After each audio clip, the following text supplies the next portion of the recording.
Got some sun out there, but it's a little chilly, huh? Listen, happy with the way things worked out last week. Was proud of the guys at the end of the game, so I'll begin with that. But boom, we wake up Monday morning, it's time for another challenge. So we'll move on to that. I'll just open it up. Coach, the adjustment that you made after getting kind of burned by Aaron Jones against the Packers and then to limit Dalvin Cook the way you did, you talked about some of those uneven matchups with the linebackers and Jones and Williams against the Packers. What did you like specifically with the linebackers and how you got them? Well, there was a lot of it didn't come up. We were anticipating that it would. There were a couple of snaps that it did. I thought our guys reacted to it pretty well, and fortunately for us, that issue that we had 2 weeks ago didn't occur. But you know, we got another challenge this week. When they put in Dion Lewis, he's the same kind of guy. So we're going to have to make sure that we're on top of that as well. How much of Chris Jones moving around was by necessity, having guys injured versus? A little bit of both. A little bit of both. I want to say, just before he got injured, we were headed that way. And I don't know if it ended up occurring in a game or not. I can't remember, but I know we had talked about it. And then certainly when he came back last week, we didn't have all our defensive ends, so he helped us out there. Steve, it seems like Derek Notty's becoming more and more of a factor. I wonder what you've seen in his growth or what's enabled him to become. Yeah, he's been a real pro, you know, second year. You know, you get the rookie mistakes out of the way in the first year, and I think he's found comfort in the fact that he's a starter. He plays a lot of reps, so he gets a lot of work at things. And I really think that Brendan Daly has done a great job with him.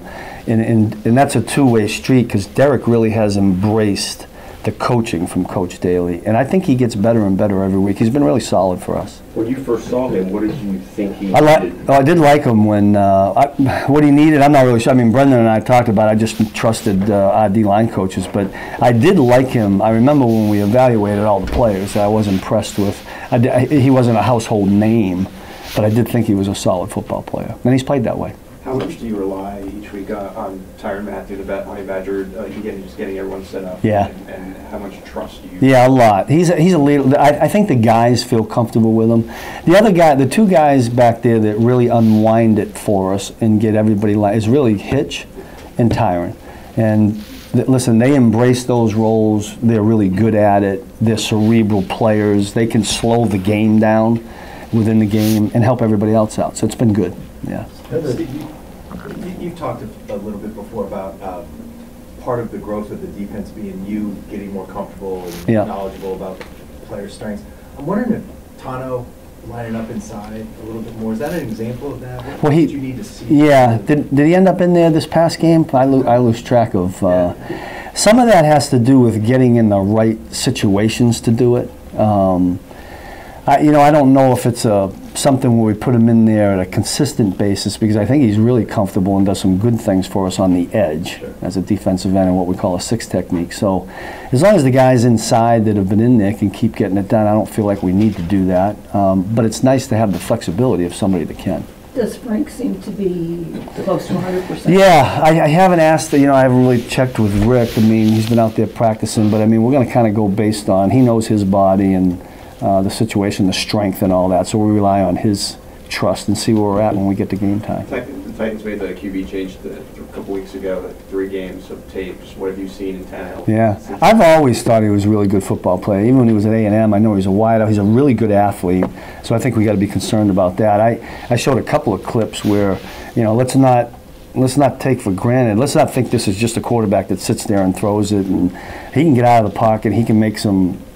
He can extend it down and give us some headaches. And yet I do think he has a really strong arm. I had a conversation with Matt Moore, who was with him in Miami, and Matt had a lot of really good things to say about him. So I think we're playing a guy. I know it was a change in quarterback, but I don't consider him a backup quarterback that's now starting.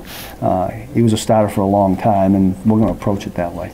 Coach, a couple times last week seemed like you guys had a little bit of confusion in a 1-3rd down where they had a quick score. The one down in the end zone there. 10 guys on the field. Yeah. Did you want me to call the timeout on that? Yeah, well, I guess we could have done that.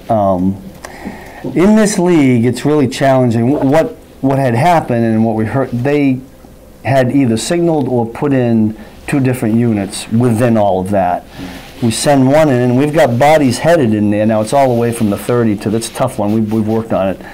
since. And then we had to change midstream. It was hard to get enough guys. So that's on me. That's on the coaching staff. You got to get them in there. Need to know what they're in sooner. I thought that maybe, normally it's officiated where they kind of stop it, but the official didn't think. The official thought that we had enough time, and he's the guy in charge. So we got to get 11 guys out there and defend it. But we hope that doesn't happen again. So do you normally call a timeout, or is it a player? I don't really like to use timeouts. I mean, I think they're for the offense, and I hate to take those away from Coach Reed and Patrick. At the time when it was going on, I thought we had enough people out there.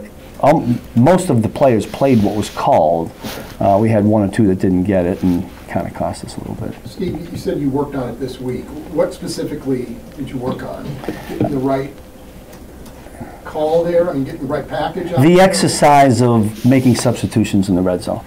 That's what we worked on, as best we could. It's not easy to do.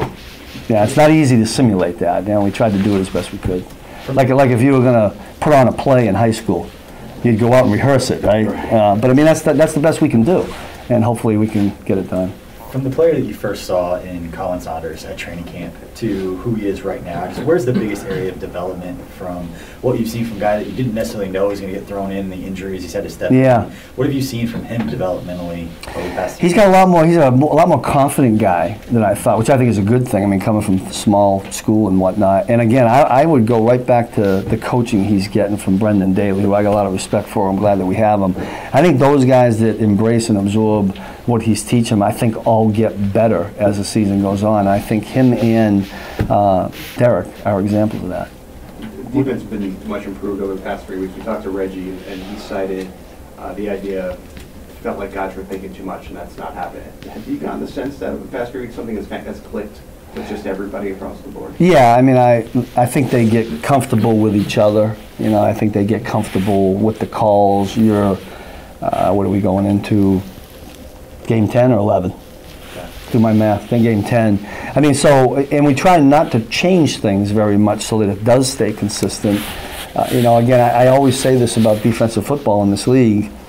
You can do a million walkthroughs, you could do OTAs, where there's no pads on, and again, we work against one type of offense all that time, just one type of offense, and then we see different offenses when we get into the regular season. It just takes a little while, I think, for everybody to get caught up to speed. But I do think the guys are more comfortable. Hopefully that can stay that way. And when you're comfortable and you're confident, you play faster. So hopefully keep doing it. More at an individual level, one bonus 4 or 5 weeks in was the game started to slow down.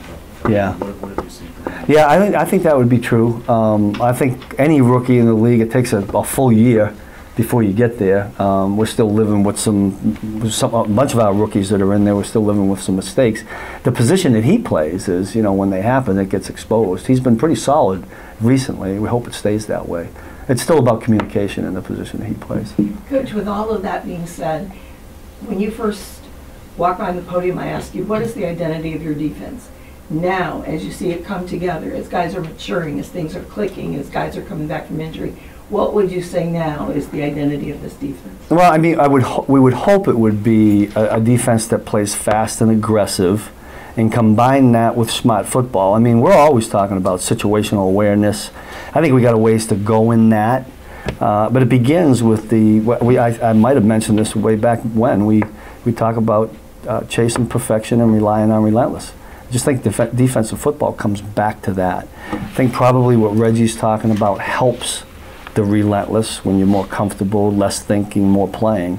So hopefully we're headed that way. Every game's a little bit different. Okay, thank you. Yep.